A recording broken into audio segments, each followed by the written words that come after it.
Apple slips to fourth place in a list of the world's top smartphone makers after a record drop in iPhone sales. What's going on with Apple, Will? What's wrong with Apple? Is it over? No, it's not over. It's not over. Of course it's not over. That's not what these conversations are about. I told you this before in previous episodes. It's about the long game. Never coming out here and telling you that the world is about to forget about Apple, that the iPhones aren't out in the world. No, to be clear, this record low quarter, they still moved 35 million units. Willie do 35 million, 1,000 a piece. I don't want to do the math. Somebody out there is going to do it. Rain Man, Beautiful Mind. You know how that goes. Dustin Hoffman, you know how that goes. Dustin Hoffman, he's out there right now doing this math. He's crunching the numbers. 35 million, 35.3 million, to be clear, which represents 11% of the market share moved in that period of time. Now, the company that slotted in above them and pushed them down to number 4 is Oppo. So now you got Samsung at number 1, Huawei at number 2, Oppo number 3, Apple number 4, Xiaomi number 5, Vivo number 6. Now, to be clear, Vivo, Oppo, same parent company. You combine those two numbers, you get up to number 2. To be clear. So that's a big player there. Now, they have them split up for the purpose of this particular chart, but they're on Huawei level. Now, the other interesting thing about this chart is how Huawei was able to hang on a little bit here, even amidst the trade sanction, blah, blah, blah, so on and so forth. Now, granted, the trade issue may show up more in the following quarter as opposed to Q2. So we may see a bigger impact in the future. But we're focusing on Apple because iPhone sales fell at a record pace. And they fell 11.8% from a year ago, the same period. Do you see what I'm saying here, Will? So people are obviously one of two things, right? They're not buying at the same rate. Well, that's happening for certain. They're not buying at the same rate. And one of two things. They're either moving towards another product or they're hanging on to their older product longer, which is probably what Apple would have you believe. Many analysts seem to agree on this. Also, part of the motivation to hold on to the product longer is this escalating cost of the new product, which makes you look at your old product and say, you know what, I can get by. Yeah. I'm going to wait it out a little bit longer. In the meantime, companies like Oppo that have scaled up this list, they have offered other products in different markets that don't have that $1,000 price point. So maybe the friction there when it comes to an upgrade is less significant than it is specifically for Apple. Now, again, there's all kinds of factors here. Macroeconomic. The cost of real estate got people stretched. It's possible. So there could be more to the story. There's always more to the story. But nonetheless, you can do a comparative analysis just amongst these brands. And obviously, some of them, they play a lot harder in certain markets than Apple does. But year over year, Apple, they're looking at a substantial decline, whereas companies like Oppo, they got a year over year number at 13% and a quarter over quarter number at 43% in the plus margin. So it's a big move up. You know, they go from quarter 2 last year to being at 31.9 million units to 36.2 million units. Like they added 5 million units. You got to believe they're doing something right to increase the number of units out there in existence. And to be clear, Samsung, they're up as well. And you would think, okay, well, Samsung, they're also playing in that premium space. They got plenty of stuff at $1,000 price point. But keep in mind, this is shipments of smartphones with that badge on it. And we said what we said about the A series and all the options that Samsung offers to cover out all the various potential places in the market they want to play, all the potential customers that exist. So they sit at 75 million units. It's substantial, Will. Once upon a time, Apple was a lot closer to Samsung in those overall numbers. There's been periods in time where that's been the case. But we're looking here at almost double the units moved by Samsung. Now, I know Apple fans are sitting there saying, well, it's not an even comparison because Samsung is moving this much wider product range than Apple is. But that ain't my problem. You know, that ain't Samsung's problem. Like, Apple can make as many phones as they want if they need to compete in alternative markets, if they need to gather more market share, if they see that as being significant or interesting or important. They can do that. There's nothing stopping them. In fact, I myself have suggested, like, the 10R could have been something different. Maybe it didn't need to be so close to flagship level. But of course, the problem with that, the way Apple looks at it, we spoke about in previous episodes, they say to themselves, well, we got these people on the hook for that major profit margin. If we give them a $500 iPhone, what if they all buy it? What if they all buy it? What if they're all like, yeah, we didn't even need OLED. Like, we're fine. You know, cool looking phone. We're cool with the $500 version. You got to be worried about it. So you're trying to find that perfect zone of, like, how can we introduce these new products? How can we talk to these new customers? How can we talk to emerging markets while at the same time not cannibalizing our pre-existing customers who are prepared to spend that $1,000? So anyway, it's a record nonetheless. The other part of the story, Huawei weathering the storm, at least for now, in the face of the trade ban. One thing they can do specifically if the U.S. gets hard on them, they can focus their efforts on a domestic market within China. They could even use the trade ban to convince domestic customers that they should be buying Huawei devices. They could say that they could put it on the broadcast. They could put the commercial out and say, look, be patriotic. Get the Huawei in the pocket. They could get out there and they could put out negative ad campaigns about Apple if they want to. I'm not suggesting that they do. I'm just saying it's well within the realm of possibility. And you started to read stories emerging about, like, sort of, you know, people turning their nose. What are you doing with that Apple product? That's the other team. That's the other side. Where's the patriotism here? Get the Huawei in the pocket. So they could use that to their advantage, at least for domestic shipments and potentially in other places where the trade ban doesn't exist to the same degree, places like India and so forth. And their sub-brands, using their sub-brands as well, brands like Honor. Nonetheless, I think we're going to see more of this. I think we're going to continue to move in this direction. The place has gotten so much more competitive. Will, we're looking at a smartphone every day from a brand that didn't exist, at least in our lexicon, 5 years ago. And they're doing stuff that's, like, super experimental and super cool. Got y'all fired up. Oh, yeah. Got y'all juiced up, juiced to the gills. That's you. You brought the puppies in today. Will brought some like cute little puppies in today. Oh, yeah. Otis got his own pups now. No, people didn't know that. That's news to the world. Yep. It's really incredible. Vin, can you bring one puppy in here, please? Just real quick. I mean, I know we got to get back to the news, but it's all doom and gloom with the smartphone shipments. So you bring a puppy in and you just gloss it all over. And all of a sudden it's all sunshine lollipops. So here he picked one of the 3 puppies and he's marching over here. And you could just go to Will's camera. Yeah, that's perfect. Just look at this little guy over here. He doesn't care about smartphone shipments. He'll use anything. Give him an iPhone, give him an Oppo, Huawei. He doesn't care. He's got phone calls to make. He's got other pups to talk to. Anyway, what a guy. Willie do.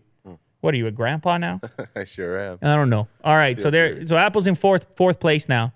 I should also note other companies falling off the face of smartphone earth. LG year over year minus 21%. Motorola year over year minus 17%. Whew! Good lord. Good lad. That's rough. So anyway, things are moving. They're shifting. It's beautiful, though. Like, that's the thing. Will, you see this? This is the competition over here. This brings the stuff out.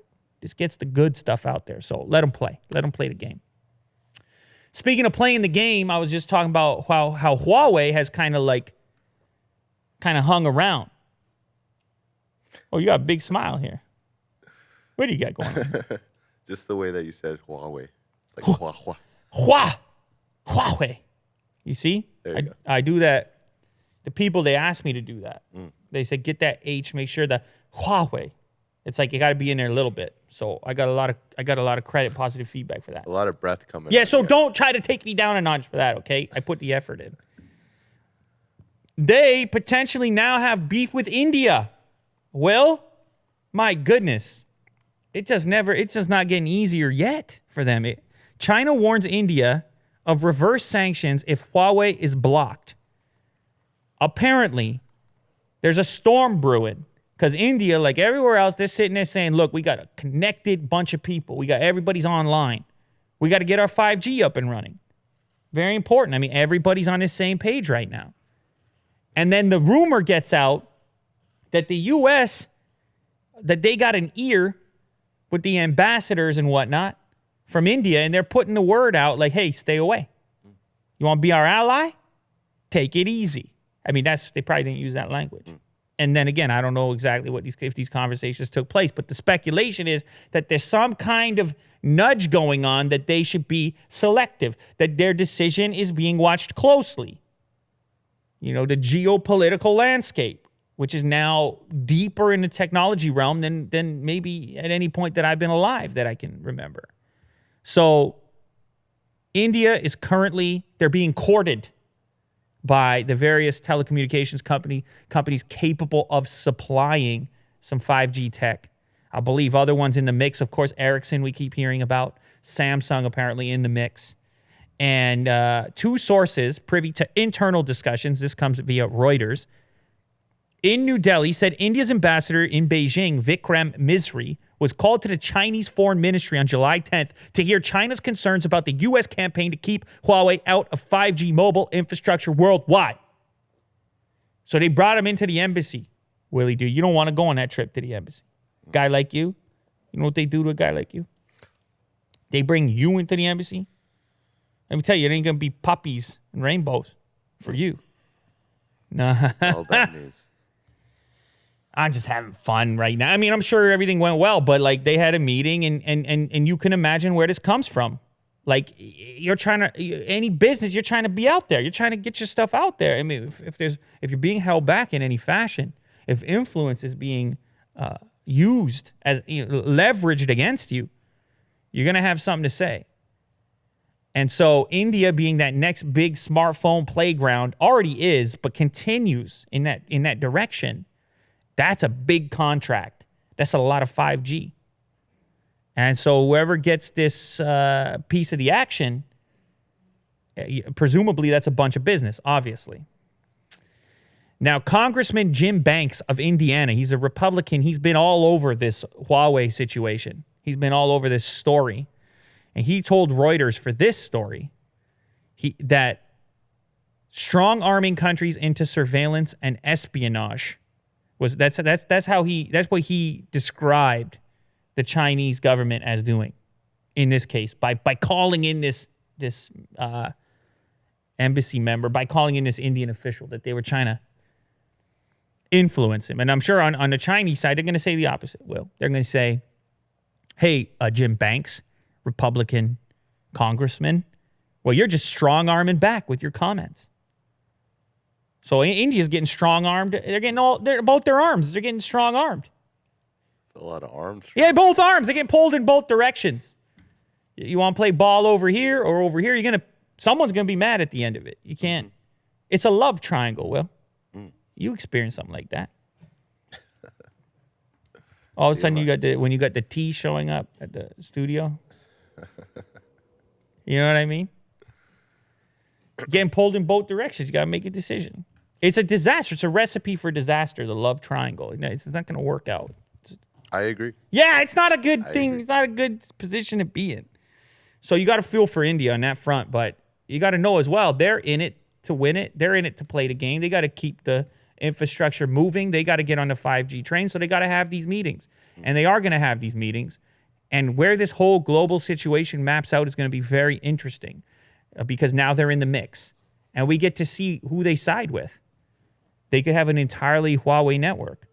Or they could be more cautious. They could take the advice of the United States, double down on that, and really hurt Huawei in that department. So India now, major player in the U.S., China, Huawei sweepstakes. I don't know. It's not a sweepstakes. But when I was a kid, I always wanted to take part in a sweepstakes because it just sounded like so much fun. Like not a contest, a sweepstakes. Doesn't that sound so good? And did you? I don't know. I probably wasn't allowed. I think I'd be 18. I don't know. Sounded good. Sign up for the sweepstakes. Kurt, come on, man. Yeah. Yeah, come on now. All right. Apple just dealt a major blow to Facebook. They're going after they don't like each other that much. You know, Apple is big on the privacy thing, Will. It's all about privacy. Do what you want, Willie, do on your iPhone, because Tim Cook doesn't want to know. That's what he told me personally. He said the stuff that Willie Doo's doing on his iPhone, I don't even want to know. But no, that never happened. So apparently, this is all news to me, but apparently there's certain apps that have where you can make phone calls that aren't the official phone apps like Facebook, Messenger, WhatsApp, and so forth. You can initiate an audio dialogue back and forth with someone else. And those apps currently are allowed to work in the background. Now, those developers, they say, hey, the reason we need these to work in the background so they function more effectively, they're faster, they have a bunch of reasons for it. Apple says, nah, that's an invasion of privacy. The fact these things are working in the background, we're going to change things with iOS 13 so that that's not allowed anymore. Kind of nerfing, kind of hurting these alternative communication mediums outside the realm of Apple's own products. They say it's a security thing. Okay, fine. Now, you're probably wondering, how can this affect me if I'm a Facebook call user or if I use calling on WhatsApp? Well, first of all, both these companies are going to have to completely rewrite their apps for iOS 13. They just won't fall within the boundaries of what's allowed to be installed in their current formulation. So they're going to have to go rewrite their apps. On top of that, you may use them in some fashion currently where you leave the call open in the background and go do something. Like you have a WhatsApp call going, you go do other stuff. Essentially, it just those features got worse. Now, what's interesting here is Apple makes their own version of these things, right? They have iMessage. They have FaceTime is their calling version. And that's not going to be affected. Do whatever you want on your phone if you use our product in the name of privacy. Now, I think a lot of customers are going to be okay with this because Facebook, not the great WhatsApp being a Facebook-owned property, not the greatest track record for privacy. So if people come to find out, hey, that Facebook call app is like running your microphone in the background all the time, people are like, that's shady. I don't want that. Now, Apple says app developers have until April 2020 to comply with the new rules. So there will be some time for them to rewrite these apps.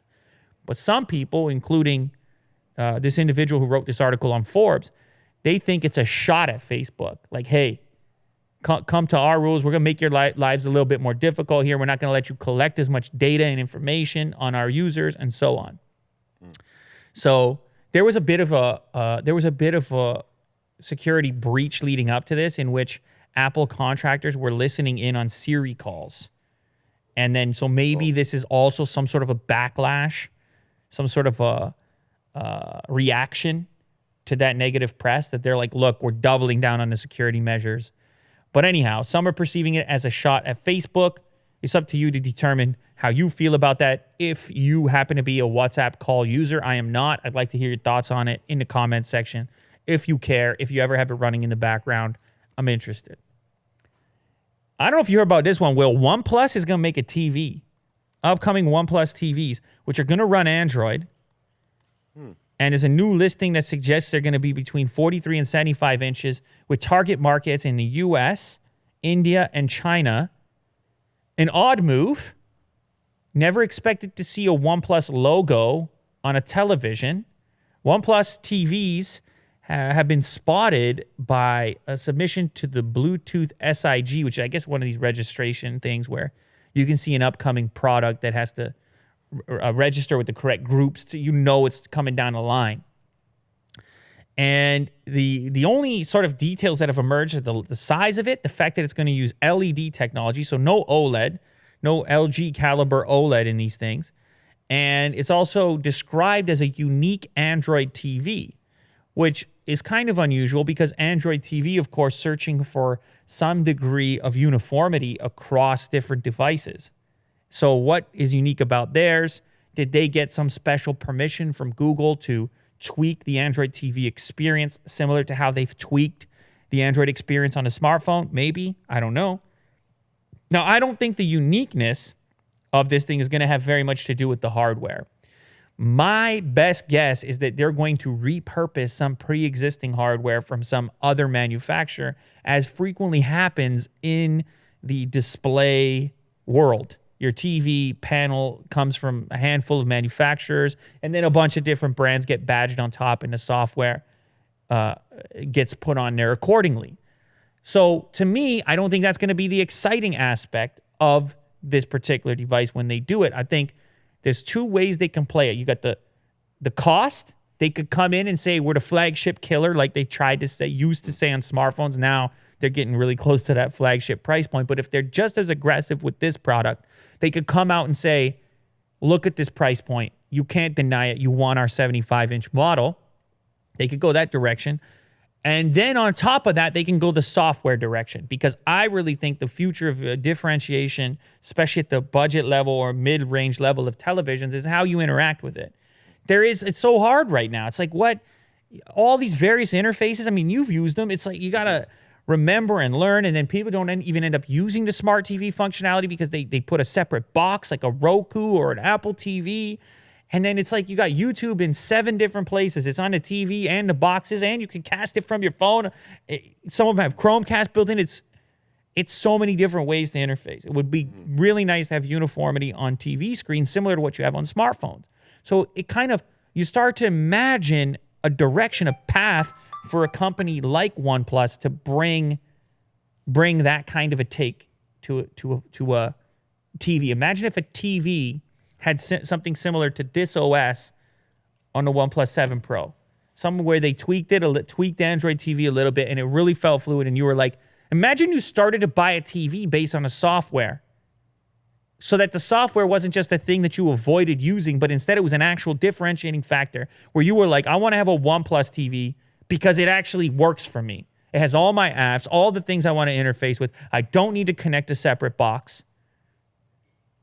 That could be a compelling argument where you could get people talking. Plus, OnePlus has built up this cult following, not just in North America, also in India. I've seen it firsthand, where the brand itself now has some clout, where people, from a pride perspective, might want to say, I got a OnePlus TV in the living room. So anyway, apparently the 75-inch model is going to be targeted at US and China. The 43-inch version is going to be exclusive to India. It's going to have some form of Android TV on it, and it's going to be expected when? Do we have maybe in a year? Something like this. I don't know. It's super early stages. This LED display technology, do you think it's cheap? Yeah, LED, of course, yeah. Yeah, it's going to be, I don't think it's going to be a big-time performer. I don't think that's the angle you can go right now. Making these things is hard, particularly in the OLED department. It's like very hard. I mean, even took Samsung a while. Like it's the yield on these large form OLED displays is low comparatively to the more tried and true technology. And that's why you get these high price points associated with these things. And I mean, it doesn't fit with OnePlus's brand to go out and try to make a $5,000 TV. It makes a lot more sense for them to take the tried and true tech. I mean, they could go to a company like TCL, right? Get a pre-existing model. Say, we're going to start here in this panel. Yeah. We're going to build the frame for it, make it sleek and whatnot, and then we're going to do the software in conjunction with Google. Now you got something interesting. Then they do the marketing, and now you got something interesting. So I actually think it's kind of a cool move. We'll see how it goes. But I do want the OS on TV screens to improve, because I'm sick of bouncing between different menus and smart systems into the boxes I have hooked up. And it's like so many ways to interface. Jeez, man. And maybe with like a OnePlus phone, there's some sort of like cross. Oh, you know they're going to do something. You know they're going to do something like that. You know they're going to do something like that. I showed you this. This has got to be the weirdest story of the day. Apple just released 4 YouTube ASMR videos trying to give you the tingles. Now, I mean, I don't consider myself an ASMR expert, but I would say I have experienced ASMR before, but always inadvertently. Like anything titled ASMR, I'm like, ugh, I'm turned off. Like I like if something just happens to be relaxing, it just happens, it almost feels like an accidental version of it, a spontaneous ASMR. I'm kind of into that. But like stuff titled, it always felt like it's, I don't know why it doesn't work. Like for me, it's like if you say, here's my ASMR video, I'm like, I don't want to be a part of your thing. I don't want to go on your ride. It's too produced. Yeah, I don't know. Exactly. It feels concocted. And it's already such a fleeting and weird phenomenon, the idea of ASMR, that it's like any extra baggage around it can spoil the experience for those that are even capable of having it. But anyway, Apple, that ain't holding Apple back. They don't. I'm sitting over here on the top of the show talking about how they fell into number 4 in smartphone shipments. So they're like, we're out here making ASMR videos. Give us a break. This is art. Yeah, we got better things to do than sell smartphones. This is creative. Tim Cook's sitting in the office. He's like, okay, enough about the smartphone numbers. How are we doing on the ASMR front? Because there's big money out there to be had on the ASMR front. Like, both you and I, Will, when we first saw this, had the same feeling about it, that it's like too produced and too fancy to really embrace the ASMR culture of YouTube. Well, there's this one particular video about wood shaving, and there's no what's the point of it? There's no goal. Yeah. You don't see the end of it. You don't see what he's making. Right. It's just so you're a guy in the world. Sure am. And you've seen, so many different versions of what they're trying to do here on YouTube. And it's right what you say. A big part of the journey of a video like this, like he's scraping wood, is like, why? Yeah. You Like, want to see the completion of the It's satisfying. the project. To see an outcome is satisfying. And so I don't know if they really got it. I don't know. The stuff, it looks very nice, but it's obviously produced. I think there's two ways to look at it. It's kind of cool that Apple's even acknowledging the existence of ASMR. Multi-billion, trillion-dollar Apple is like, yeah, we're cool. We know ASMR. But it's also at the same time, it's like, should Apple be doing ASMR? Like, or is it just meant to be this fringe weird thing when companies hop on board? I remember at the Super Bowl, Michelob did a commercial, an ASMR commercial with the 2 microphones. And for some reason in that context, I felt weird about it compared to the more typical version of it on YouTube. I don't know. I don't frequent this stuff. I don't consider myself an expert on ASMR at all. But I do like a fine video of like manufacturing a thing. We talked about that Leica camera video, or if they're putting together a nice Porsche and it's just in the factory. That to me has an ASMR effect when you're not trying to do anything. It's just like, here is this thing happening and you're just a fly on the wall. Like there's certain experiences that I've had like that, but like the whole ASMR community of like scratching the thing and stuff, that was never for me. It's not for you. That was never for me, to be clear. But Apple's in the game now. And apparently, according to this is their first season. So they got lots of this. They're in the content business now. Apple News Plus, Apple TV Plus, Apple ASMR Plus.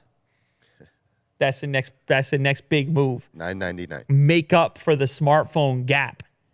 You see what I'm doing there? You see what I'm saying? You see how that goes? We're missing $500 million, Tim. I got it. ASMR season 2. Kanye standing in the corner. Just like Kanye standing in the corner. He's like, Apple collab with Yeezy and who's Goldman Sachs is their card partner, and ASMR combined. That's the future, as far as I can tell. Xiaomi, they're not closing up shop anytime soon. In fact, they're interested in putting out a 108 megapixel camera on a phone. 108 megapixel. Kirk, you never even took a photo of 108 megapixels. You're lucky to get 5 megapixels out there in the world. 10 sometimes. 108 megapixels in a smartphone. That's nearing medium format scale. Holy moly, what are we doing on smartphones? What's even happening anymore? Billboards. I'm going to go shoot some billboards on my smartphone. My social media posts are going to be billboard caliber megapixel count because I just don't know what might end up happening with it. Maybe Twitter's going to take my tweet and choose to put it in a subway somewhere. So I got to be ready. All my photos have to have the potential to be displayed that way. I got to shoot them at 108 megapixels.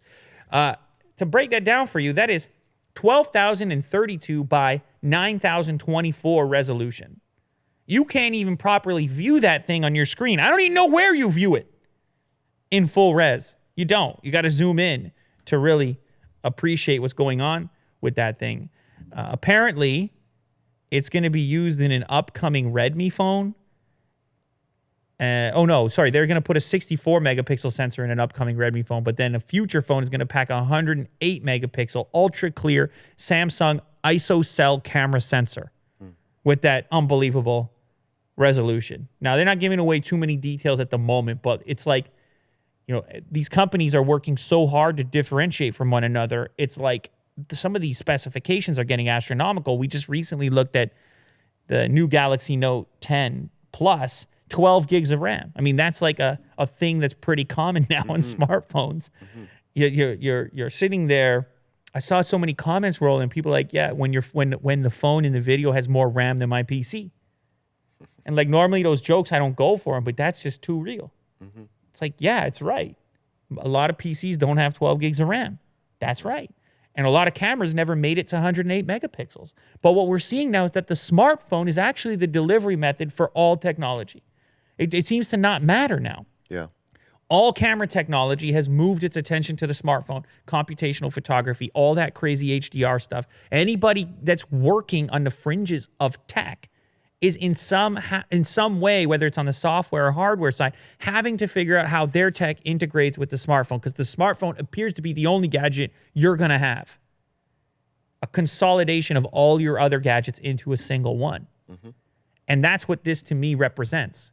This is kind of that statement that, like, typical traditional cameras, it's over if this thing happens. Now, granted, I mean, what would the cost of something like this be? How much light would you need? How big would the lens have to be to truly take advantage of this? How much light do you need for each one of these pixels? Because those pixels are going to have to be small, because how big of a sensor fits into the back of a smartphone? You see where this goes? So now you need more light, bigger aperture, more glass. How big is this phone? Yeah. Things get weird. There's a lot of trade-offs. There's so much engineering that has to go. Maybe it's just they just use it simply for like a daytime crazy zoom functionality, like sensor zoom. I don't know. I can't tell you for certain, but Xiaomi has shown it off. They seem committed to the idea. They're going to start with a 64 megapixel sensor in an upcoming Redmi device, and then after that, all the way to outer space at 108 megapixels. It's unbelievable. What's that? Yeah, Samsung. Yeah, Samsung's making a sensor, it says there. ISO sounds so cool. Do you know SoftBank? You know the company SoftBank, Will? Yeah, in Japan? Yeah, SoftBank in Japan. They recently, their president accidentally revealed the iPhone 11 release date. Oh. Yeah, he was just, he had an extra coffee in the morning. Got a little pumped up? He had an extra coffee. You know, when you're in Japan, they have the vending machines. Of course. Yeah, and you could get a cold coffee in the vending machine, like the little can. They're everywhere. Yeah, so he was about to go to the presentation. He had a coffee at home or a tea or something, but a little bit of caffeine. And he was on the way to the presentation, and he hit the button on the vending machine for the little cold coffee can. But the vending machine, it actually spit out 2 instead of 1. Now, he, not being a very wasteful guy, was like, you know what? I'm going to... It's pound 2. He told me this. He texted me after this happened. He said, I'm going to, I don't want to be a wasteful guy. Yeah. So I'm going to just down both of these. Then he gets on stage and he said, Tim told me not to tell you, but the phone's coming out. None of that happened. I have to say that now because that's an official. That's an actual guy. So I have to say that none of that happened, to be clear. But if your stream cut out, if your video cut out right at that moment, you might think I got a text from the president of SoftBank, which I would love to get a text. So Ken Miyuchi, if you see this, let's have some of those cold coffees together in Tokyo. Anyhow, he came out and he didn't really say the date. It doesn't even really matter that much because everyone knows when the new iPhones come out. But he kind of like phrased something in such a fashion that indicated that the new iPhone was going to go on sale 10 days before the end of September. So, of course, we can just do the math. We can go back and we can figure out exactly which date that is, 10 days before the end of September. That's typically when you'd expect a new iPhone, but he just said it. Now, he tried to backtrack after he stated that, and then he said later in the presentation, no one knows when the iPhone will launch. You know how you do that, Will? You double down on the other side when you may have slipped up beforehand. Now, we can't guarantee that that's exactly, that it's going to come out 10 days prior, but it seems to be the case based on this particular report, and it lines up with when you would typically see these things. So I guess if you are patiently waiting for the next generation iPhone or a phone upgrade, and you want to see what the iPhone 11 is all about, you know when you have to wait until now. Now we can wait and see. We can wait and see if he's right, and then we can obviously confirm my coffee story at that point. So is he saying September 20th? Yeah, that would be it, right? Yeah, that would be 10 days before the end of September. Okay. Will, you're a man. That was beautiful. That was so good. I was just looking at the date. I know, but the thing is, it was so good what you just did, because you just put it in plain terms. Yeah, which I do always. Like, I'm out here, I'm like 10 days before that. Like, why? Why am I saying, like, Hype Beast, why am I reading tech news on Hype Beast? I don't know. So I'm like, September 20th? I blame Google News, but shout out Hype Beast. Like, they've posted our stuff in the past. Yeah. So it's all cool between us. But it's funny, they're posting more on tech, and this is actually an indication of how tech has become a sort of a unexpected culture item.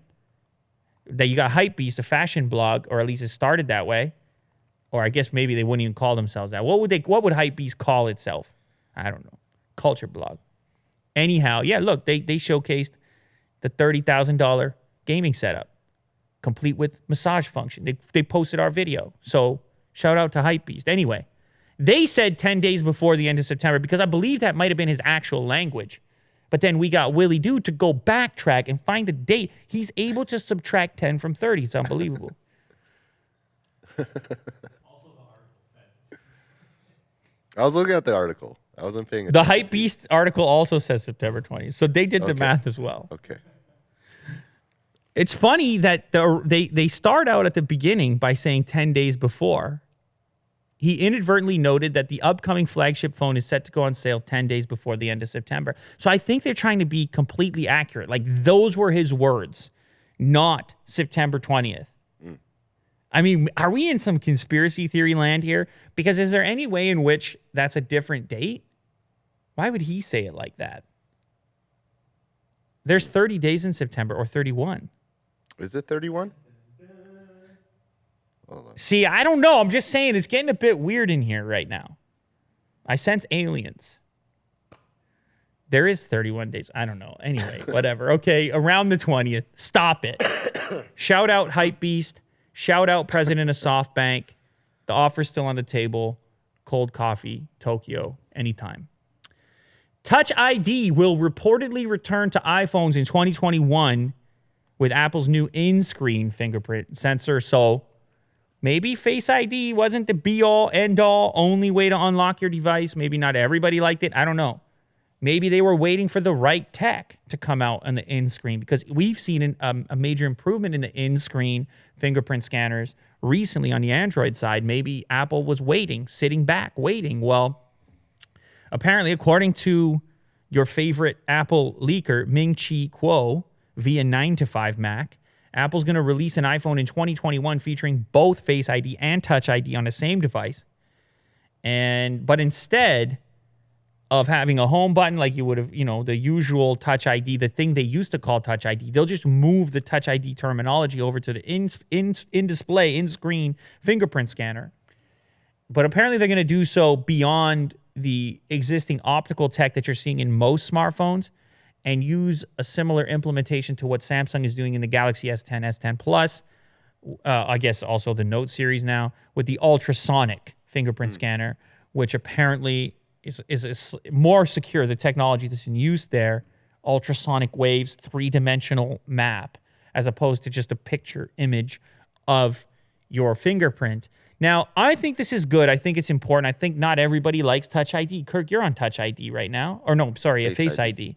You're on Face ID right now. It's the face. We did it upstairs. I was borrowing your phone. I'm pointing it at your face. It's such a weird UI sometimes. I don't know. There's moments where you're just like, I don't know. And so in other cases where I've used, say, a device that features both, some form of face unlock and a fingerprint unlock, you end up using both in different circumstances, whichever is the more convenient one at that moment. Now, granted, I stopped using almost every other face unlock because it turns out they're pretty easy to scam.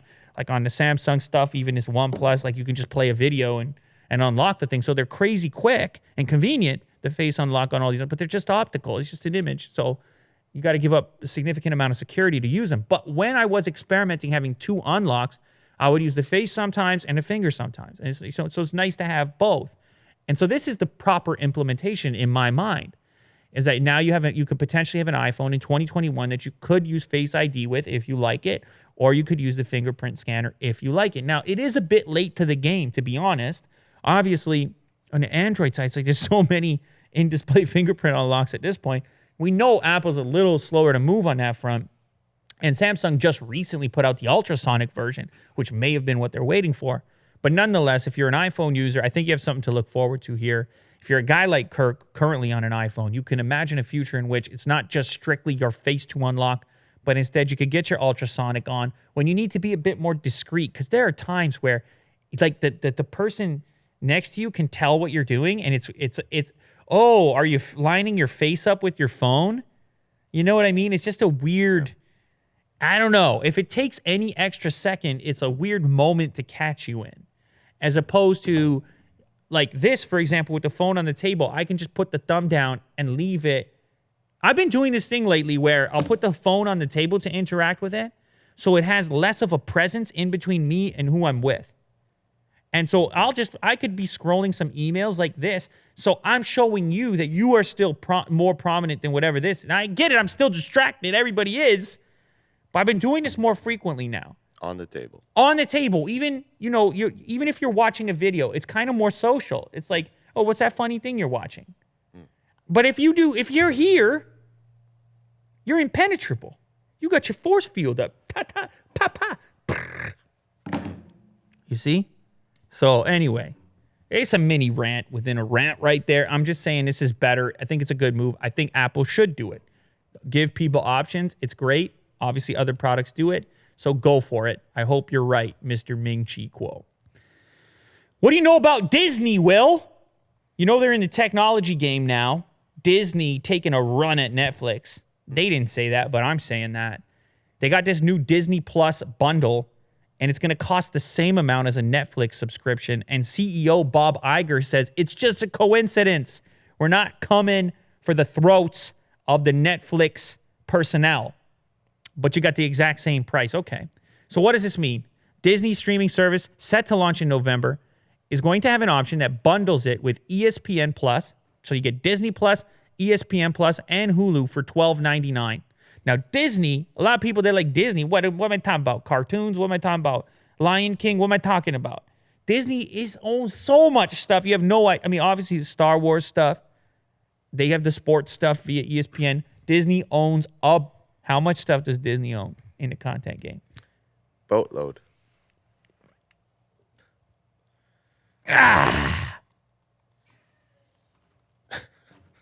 That's right. Disney owns a boatload.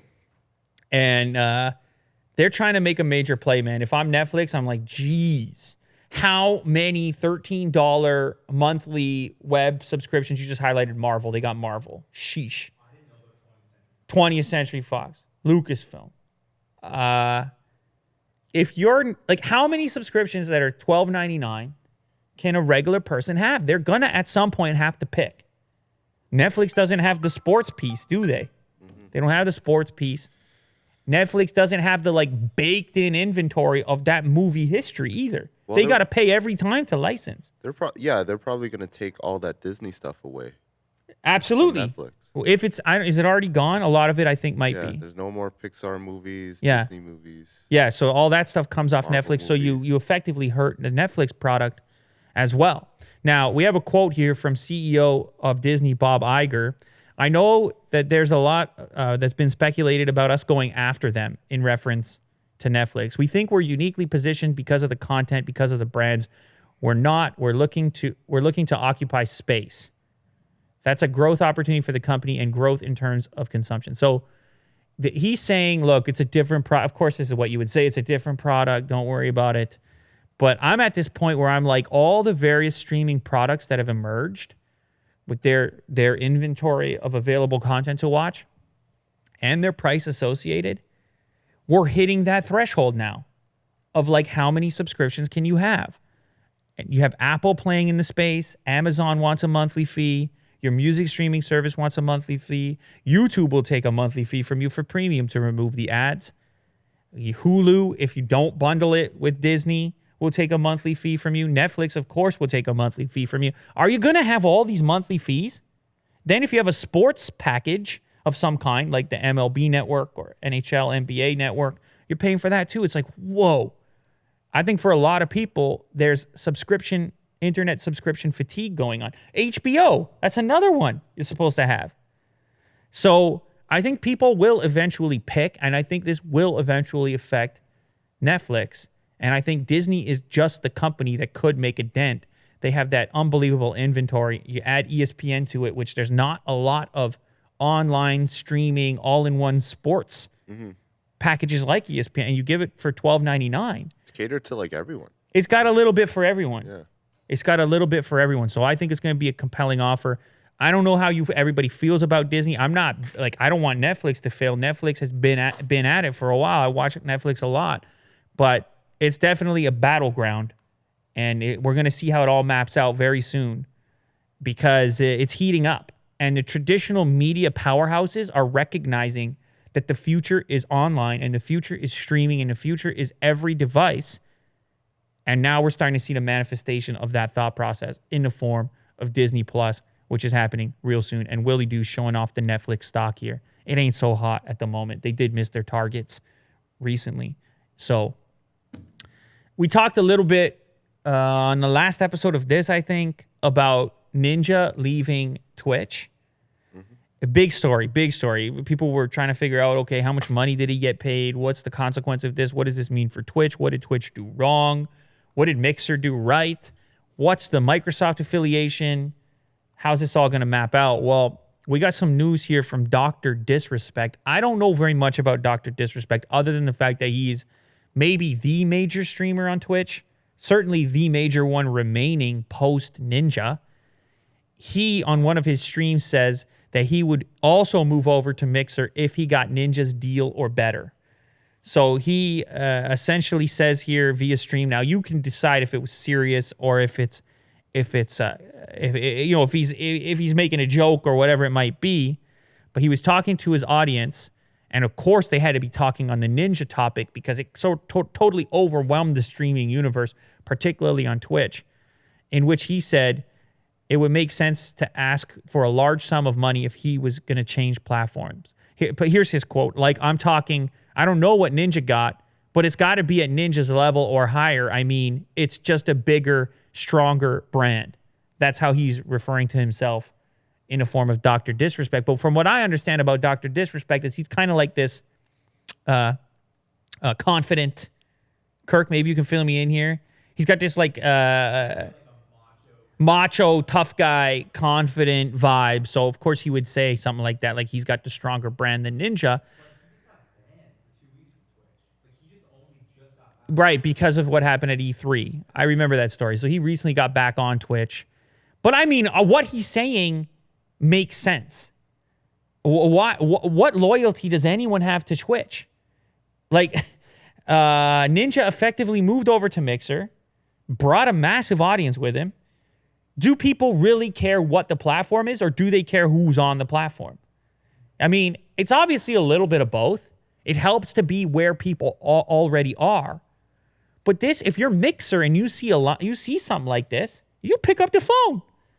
Yeah, it's like Disney Plus versus Yeah, it's Disney Plus versus Netflix. And the same thing could happen on YouTube and anywhere else. It turns out, if you can secure the right content, you got yourself a business. Mixer started with Ninja, which is probably the right move, but pick up the phone. If Disrespect is on here now as well, you got something happening, man. You got a major play in the game. Now, also chiming in on the matter was Ethan from H3, who used to stream his podcast on Twitch. And he has a quote from a recent podcast where he kind of sounds a bit disgruntled as far as his relationship or experience with Twitch. Here's his quote. They are not going to last. They aren't going to make it because they are short-sighted and don't know how to keep their talent because they are so cheap, which is shocking because they are owned by the richest man that has ever walked this earth. Talk about Jeff Bezos because Amazon owns Twitch. They are so, although it's not always that easy. Oftentimes, the parent company doesn't necessarily release the funds necessary to these sub brands. Like, anyway, there's probably a reason why those finances are not unlocked, but nonetheless, I'm not saying they shouldn't be. They are so rich, he wipes his blank with $100 bills. So he used to stream on Twitch. His podcast used to be live on Twitch, and then they moved over to YouTube at some point. So obviously, he's got an inside line on what those conversations with Twitch are like. Twitch is going to have to do something soon, or these kinds of conversations are going to turn into reality. It's not that it's going to evaporate. Twitch is huge. It's not like it's going to just fall off the map. But it's like if enough names pile up and move over to a platform like Mixer, at some point, there's going to be consequences, obviously, to the viewership and so forth, eventually. I don't know. Did you see Justin's tweet? Who's Justin? So he's like the founder. Oh, of that's Twitch. Justin.tv? He owns Twitch right now. And basically what he tweeted was rest in peace based on Ninja's tweet, which is like he's joining Mixer. Oh, so rip like you're done now? Yeah. Oh, wow. So that's Justin Can. that's All harsh. right. Click on his profile real quick. Entrepreneur and investor Atrium. Okay. He doesn't really yeah. Okay, never mind. No, I don't know who he is. Click on his webpage there. justincan.com. I mean, maybe he's affiliated, maybe he's been I involved. think he was like one of the founders. Yeah, is he something like that. Justin.tv? Because Twitch used to be called Justin.tv, didn't it?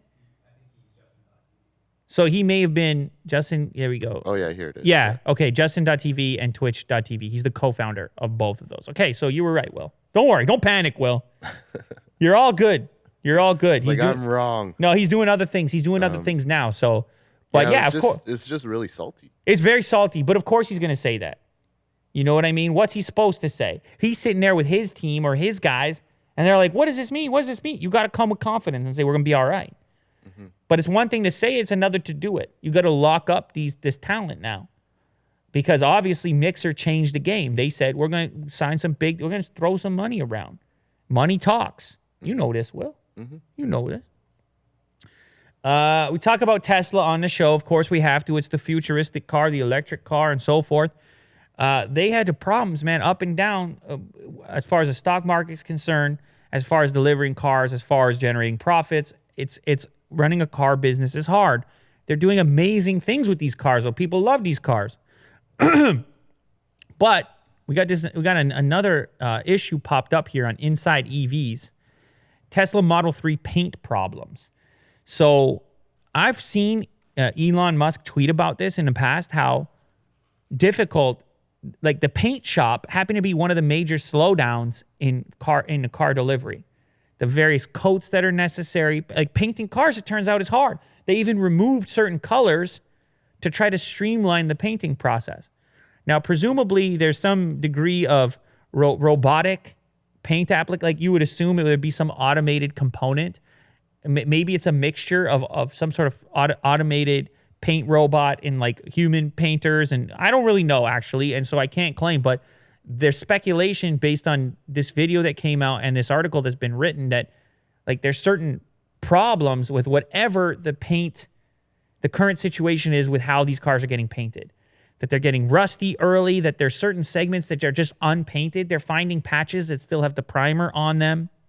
And then they're finding areas where you can see the undercoat below the color. That's what he's showing off in the video right there, where he's just going down the thing there towards the bottom part of the paint job, and he's showcasing how there's speckled sections where you didn't have full coverage of the paint. Now, beyond that, there's a repair shop, I believe in Montreal or in Quebec, where this guy's been noticing substantial paint problems with the Model 3 since it launched. in which he claims the design is actually a flaw when it comes to paint protection, that the way the rear end of the car, the shape of it pokes out, rocks getting flicked from the front tire are just chewing up that section towards the back end. And he's seeing so many models come in with paint damage that are requiring repair, even though they've been on the road for like 5,000 kilometers. So I'm not, for the record, like I'm not trying to condemn Tesla. I'm just trying to get this message out there consistently that like making cars is hard. You got to appreciate the ambition associated with it. Like going out there trying to make a car, electric car in America, holy moly, a lot to overcome there. That was probably the best shot of where the paint chips take place most frequently, according to this particular video. I mean, that's a $60,000 car Canadian, Will. If you bought that and that happened after 5,000 kilometers, you're not going to be happy. Like that's the bottom line. So there's these two ways that I have to always talk about technology and progress and consumer purchases, which is like the one way, which is you appreciate the ambition, you root for the companies to succeed. And then the other way, which is like, oh, what if you're the consumer who bought this? Because you're the one who's watching this show. And you're not going to be happy no matter how ambitious you think the company is if this is your actual vehicle. So you hope that they can get it together. And my understanding is they realize that the paint shop is a major thing they got to get right, thing they got to figure out. But another thing that it should give you as a piece of perspective as an onlooker is that making, like I said earlier, making cars is hard. And it's not just a drivetrain, and it's not just a battery, and it's not just 4 tires. It's a lot of people, a lot of robots, a lot of automation, a lot of materials that come together to give you your eventual car. And it's unfortunate that this type of stuff takes place in order to get there, but these are growing pains, Will. You know, you got to go through this kind of stuff to perfect all these various little pieces that go into the eventual product that is a car. So you got to know they're going back to the drawing board, and I think they'll get it fixed up. But hopefully in the meantime, I don't know, maybe they could put one of those, you know, you could put that protective plastic on there. Will, the clear plastic? It's like a film. Yeah, film. If they could ship it with a film or offer that as an option or something, I don't know, maybe it could help to protect. On the flip side of that, Jay Leno recently came out and said he loves his Tesla. He went on CNBC, I believe. He went on TV, CNBC, and said there's almost no reason to have a gas car. So this is a guy who owns a boatload of gas cars. He's got that huge garage. He's got the show on YouTube. I love the show on YouTube, actually, which is Jay Leno's Garage. The new season premieres August 28th. So he's doing some TV press to promote the show. I'm going to do my part, promote the show. It's a great show, actually. I think I prefer it to what he was doing on the late night show. I like it. He's in his element. He loves cars. His quote here, I have a Tesla. I've had it for 3 years. I've never done anything. There's no fluids to change. There's nothing. I predict that a child born today probably has as much a chance of driving in a gas car as people today have being driving a car with stick shift. So in other words, he's saying everyone's going to have an electric car.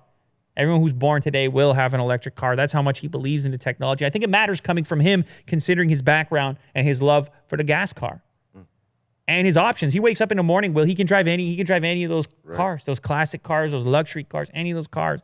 He says, "Look, my Tesla's the future." Now, granted, I don't know how much he selects to drive it. Do you know what I mean? And he says he had it for 3 years, and it's super convenient. He could also have a ton of Tesla stock. I don't know if that's true. I'm not trying to make any claims on that, but I mean, there could be other reasons why maybe the eco side of it. Maybe he thinks the world's a better place if everybody's in a Tesla in the future. There could be a lot of reasons for it. He may still select to drive other cars himself because he's an old school guy, but I think he has a point. It does feel like the future to me as well. So I obviously see where he's coming from. Some more quotes from him. For new technology to succeed, it can't be equal. It's got to be better. He says Tesla solved the battery pop problem. It can go from 350 to 400 miles at a charge. There's no maintenance. They're faster than gas cars. So there's almost no reason to have a gas car. That's his words. I suppose there's a couple exceptions. Tesla doesn't make every version of vehicle yet. They don't have a truck yet. So if you need a truck, well, there's a reason to have a gas car for the time being. But I guess he did say car. He didn't say truck. So nonetheless, One last quote from Leno. Steam ran everything from 1800 to 1911. Steam, like steam power. Then internal combustion took over from 1911 to right about now. And I predict that a child born today has as much a chance, and that's when he gets into that other part, saying that everyone's going to have an electric car. So good for Jay Leno. He's out there promoting a new show. He's still doing it. Very cool. I don't know if you noticed this one, Will. Google overhauled image search results on desktop.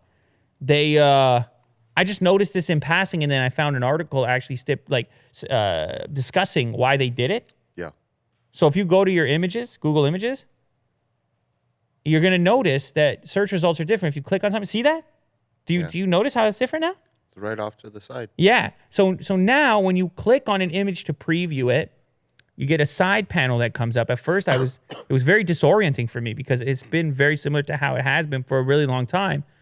But now you get this sidebar, which has framing around it, which gives it greater distinctiveness, and it also sort of promotes the site that it's coming from a little bit more. So you see the link there. And for some reason, to me, it feels like I'm more likely to click to go to the actual site to see the source. In some cases, it gives you a little bit more information about that particular. Look up something like, apple pie is a good one. Look up apple pie here. And what you're going to notice here, pick an apple pie. Look at that. So it's a recipe. So you know it's from Pillsbury.com. You see most of the recipe there now because you have more text area available. You, of course, see other recipes listed below that. And you see the rating and the amount of time it's going to take you to make that recipe, all within images. It's pretty amazing. So it's a nice little touch. Anytime, I mean, it's tough to change stuff that people are so used to, particularly to make it better and obviously immediately better, especially when someone's so used to doing something a different way. But I really feel like they kind of nailed it here. Now, at least in my limited exposure to it, I'm sure there's something that somebody hates about it because that's always what happens with change. But the other thing this allows you to do, Will, is to keep seamlessly scrolling on the left-hand side. So you can leave that link open over there on the right. Only if you find a better one, replace it. Right. You keep looking while you keep that one there. So it's like sticky here. Yeah, so you get more information. That thing is sticky. Way to go. Like just a straight improvement. Do we all agree on that? Oh, yeah. Yeah, it's just a straight improvement. It's a win-win. How many times we get to say that in technology, software, anything? All right, last one for me. Subway. You know Subway's been struggling, a sandwich shop. They closed a lot of stores. They've been struggling. They moved on. They went to things like Chipotle. Subway had the $5 footlong, which was like the mainstay, and then they couldn't deliver the footlong for $5 anymore, so they got to get rid of the ad. Remember the ad? You remember the ad? $5 footlong. There's a jingle to it? Every five. I don't know what the rest of it was. They had a $5 footlong. Vin bought it all the time. He's laughing right now, but how many? You probably had dozens of $5 footlongs, so don't lie. Anyhow, they had to stop offering that, and they didn't have the same restriction from a franchise perspective with the geographic region protection. So like if a McDonald's goes in, McDonald's won't let some other dude put a McDonald's franchise right next to yours. Subway didn't have that restriction forever, which is why you go around, it's like, Subway? These Subways are too close to each other. Even right here on our strip, there's too many Subways. And so what that meant was that a lot of franchisees were struggling, and you have stores shutting down because you just can't support that many that are there. So they're doing all kinds of stuff. They're doing collabs. They're revamping the stores. They're doing a collab on a new milkshake with Halo Top. They're bringing in the Beyond Meat, which the high-tech, not meat substitute. They're going to have a Beyond Meat meatball sub. It's going to be right up your alley, Will.